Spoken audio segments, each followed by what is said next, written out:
Today it seems as though we have everything and everyone else raising our children, except for the parents. We seem to be finishing in last to directly contribute into our child's development. If one takes time to entertain this perspective, it will make the parents seem like nothing more than familiar figureheads or flat out providers. Let us take a minute to think about how long we are away from our children. So, if we work 8 hours a day, 5 days a week, plus most employers do not pay for the hour lunch. So that's 9 hours of being right there at the workplace. Let's talk about the commute. Let's say on a good side it takes half hour to get into work, a half hour to come back to work, come back from work. Well, now we're already talking 10 hours.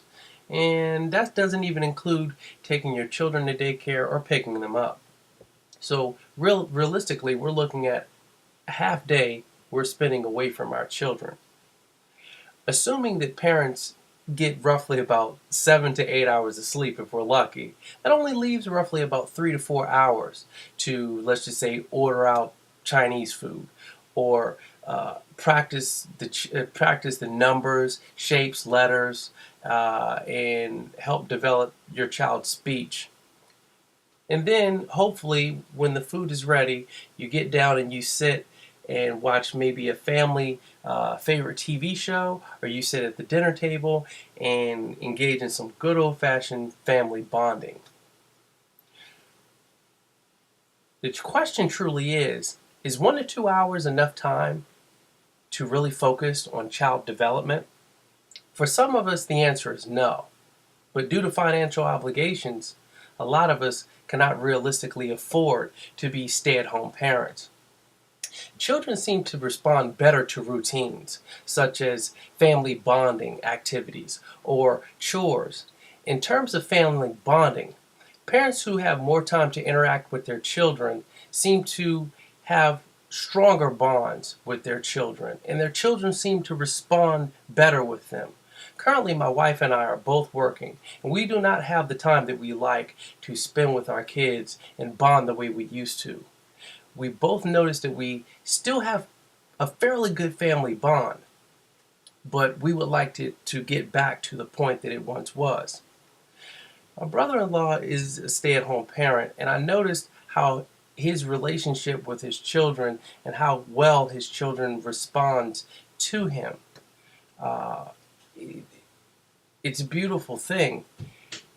There are also financial benefits to staying at home, such as families can save more on business attire, they can save money on gas, and overall maintenance on the car due to the lack of mileage. The last point that I would like to bring up is to point out how two parents working directly affects the household. The first point that I would like to discuss is how parents are always in passing. Secondly, it seems much harder to establish any type of routine. Lastly, family bonding truly does suffer because both parents are they're preoccupied thinking about such things as finances, wondering if their hard work is going to land them that promotion that they've been looking for. Needless to say, my wife and I are doing a bit of financial planning to allow her to return back home as a stay-at-home parent while she finishes her degree. If parents cannot afford to just abruptly stop working and become a caretaker, my suggestion is try planning for it. I encourage you to be the sole one responsible for your child's developmental growth, and in the early years where it's the most important. If we can invest in our children now, America will be such a better place.